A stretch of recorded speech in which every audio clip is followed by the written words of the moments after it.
টিয়কৰ বাদুলিপুখুৰীত চুৰিকাণ্ড। টিয়ক আৰক্ষী থানাৰ অন্তৰ্গত বাদুলিপুখুৰী তিনিআলিত এখন গেলামালৰ দোকানত যোৱা নিশা চোৰে চুৰিকাণ্ড সংঘটিত কৰে।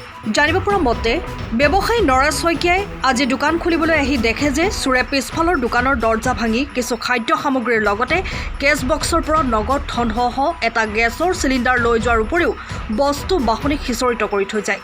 কিছুদিন ধৰি টিয়কৰ লগতে সমীপৱৰ্তী অঞ্চলসমূহতো চোৰে জনসাধাৰণৰ নিদ্ৰা হৰণ কৰিছে। ইতিমধ্যে দোকানৰ গৰাকীয়ে টিয়ক আৰক্ষী চকীত এজাহাৰ দাখিল কৰিছে। মই ঘৰত আছিলোঁ, তাৰপিছত দোকানলৈ আহিবলৈ ওলাইছোঁ আৰু তেনেকুৱাতে মোৰ আকৌ ঘৰৰ ভাড়াৰ যিজন মালিকে মই একেলগে থাকোঁ। মালিকৰো দোকান আছে, মোৰো দোকান আছে, আমি দুই দোকান সংলগ্ন দোকান। তাৰপিছত মালিকে ফোন কৰিলে বোলে এটা কথা, আপুনি আহকচোন, এনেকৈ দোকানত বোলে চুৰি হৈছে। তাৰপৰা মই চিধাই লৰালৰিকৈ আহিছোঁ আৰু আহি পেলাই দেখিছোঁ গোটেই দোকান একদম লণ্ডভণ্ড কৰি থৈছে।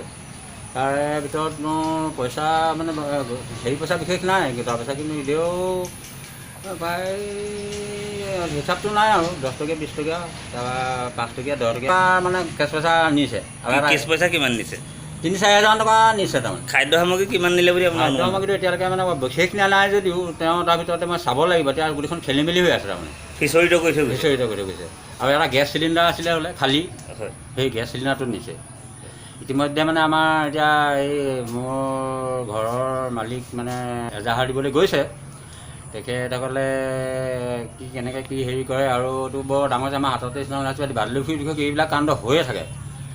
তাৰ ভিতৰতে আমি বৰ আশ্চৰ্য প্ৰকাশ কৰিছোঁ এইটো বিষয়টো লৈ, আৰু বিশেষকৈ প্ৰথম আমাৰ দোকানত এইটো হৈছে। এতিয়া খুব দুখ পাইছোঁ এই কথাটো লৈ। টিয়কৰ পৰা বিৰাজ বৰাৰ ৰিপৰ্ট, টাইম অফ আছাম।